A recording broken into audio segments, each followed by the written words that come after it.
It's been more than a decade since Mazda last sold a 7-seater in the UK. But today we're at Mazda's European R&D Centre in Frankfurt to see the new Mazda CX-80. It's the biggest, most expensive product that the Japanese manufacturer has ever sold in the UK. And it doesn't have much in common with the Mazda 5.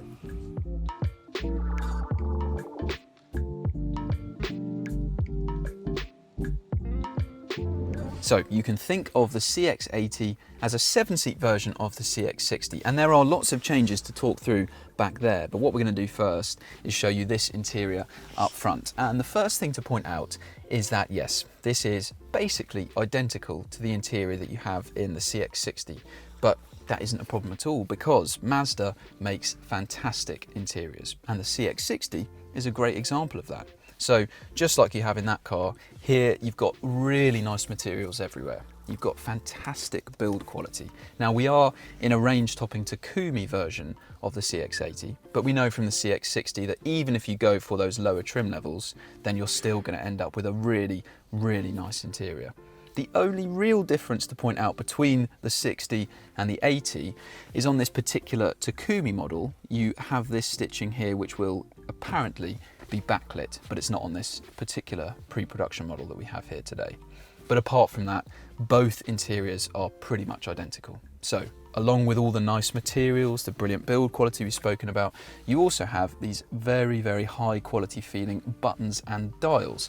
And isn't it great that you've got these physical controls for the air conditioning, and they aren't just buried on a touchscreen infotainment system like so many other rivals have. And actually this infotainment system really is one of the best around. And the reason that it's so good is largely down to the fact that it's so easy to use thanks to this rotary dial, which is down here on the center console. So it means while you're driving, it's very easy to cycle through the different functions and operate this system safely and simply. And don't forget as well, if you're stationary and you're using Apple CarPlay or Android Auto, then you can still use this as a touchscreen. So it might be identical to a CX-60, but that isn't a problem because both cars have fantastic interiors. In fact, this might be the best 7-seat interior around. Now all of that is familiar and we've seen it before, but what's different is back here. So in the CX-80, you get 7 seats as standard. And if you go for a model that has 7 seats, then you'll get a middle row with a 3-seat bench. But as you can see here, we've got a 6-seat configuration. And if you go for a CX-80 with 6 seats, then you have these 2 outer seats here, along with this kind of luxury armrest thing here, which does give you a nice padded soft armrest with some storage underneath it as well, which is nice and practical. You've got 2 cup holders and an extra storage tray down here, which is carpeted. Fancy. In the CX-60, you can't slide the rear seats, but you can in the CX-80. And there's actually 120 millimeters of travel, which is very good and helps access to the 3rd row, which we'll look at in a minute. Along with the sliding function, you can also recline them between 15 and 33 degrees. All of which means that it's very easy to lie back and relax in this middle row of the CX-80. And if you are sat bolt upright, you still have a decent amount of headroom above you. If you're an adult sat back here, you have a very good chance of being pretty comfortable.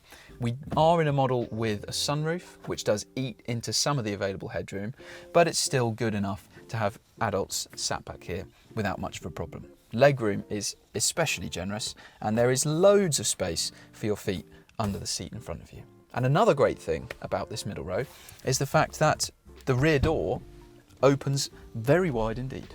Yes, as you can see, these rear doors not only open very wide, but are massive as well. They're significantly bigger than the rear doors on the CX-60, and because they open so wide as well as being so big, it all means that access into the 3rd row is really very easy. It really is very simple getting into this 3rd row back here, but what about the space when you eventually make it here? Well, let's put this middle row as far forwards as it will go to start with. So there you go, and back here you can see legroom is really very good in this 3rd row.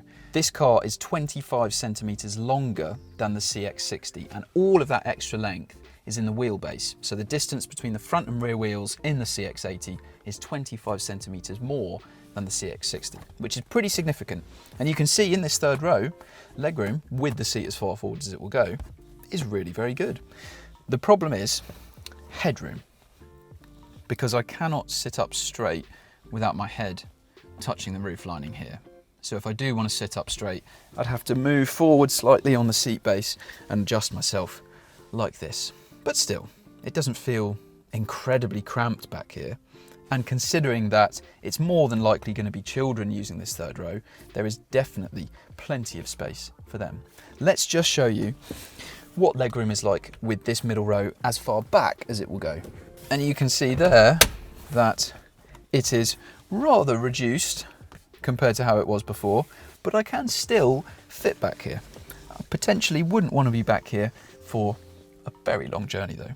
I do have 2 cup holders though, and I've got an air vent as well. I don't have anything fancy like climate control for this third row, like you get for the middle row. But still, considering this is going to be mostly used by children, you'd imagine, it's very good. Even if it's not quite as incredibly spacious as the much bigger and much more expensive BMW X7. What about the boot? Well, you can see with the third row in place, you have 258 litres of storage. But if you drop this third row down, which is a very simple process like this, then that increases to 687 litres of storage. And you can see at the front here, there's no loading lip. There's also a decent amount of underfloor storage, and particularly useful, a spot for the parcel shelf as well. When it comes to the engines, the CX-80 will arrive in the UK with 2 options. There will be a 3.3 litre diesel and a plug-in hybrid, and both of them will be 4-wheel drive. Those engines are also found in the CX-60, of course, but the 2 cars won't be mechanically identical. That could be good news for the CX-80, because the CX-60 is an SUV which is really let down by a very firm and unsettled ride. But Mazda has been quite upfront about learning lessons from that, and has suggested a lot of extra work and new parts have gone into this new CX-80 to address some of those issues with the ride. We'll have to drive it first, of course, before we can say if there has been an improvement in comfort or not. When the CX-80 does hit the roads, it will be offered in 5 trim levels in the UK. Exclusive line, Homura, Takumi, Homura Plus and Takumi Plus, with optional extras to include the different seating layouts we mentioned earlier. Full pricing will be announced later, but you can expect it to start around £51,455, with a premium of around £3,500 over an equivalent CX-60 across the trim lineup. That's pretty punchy in the 7-seat SUV world, which will mean this will probably be priced above the Hyundai Santa Fe and Kia Sorento, but still cheaper than things like the Land Rover Defender and BMW X7. Thank you very much for watching this first look of the new Mazda CX-80. To see another video like this, click up there, make sure you subscribe to our channel, and to get a great deal on your next car, go to whatcar.com by clicking there.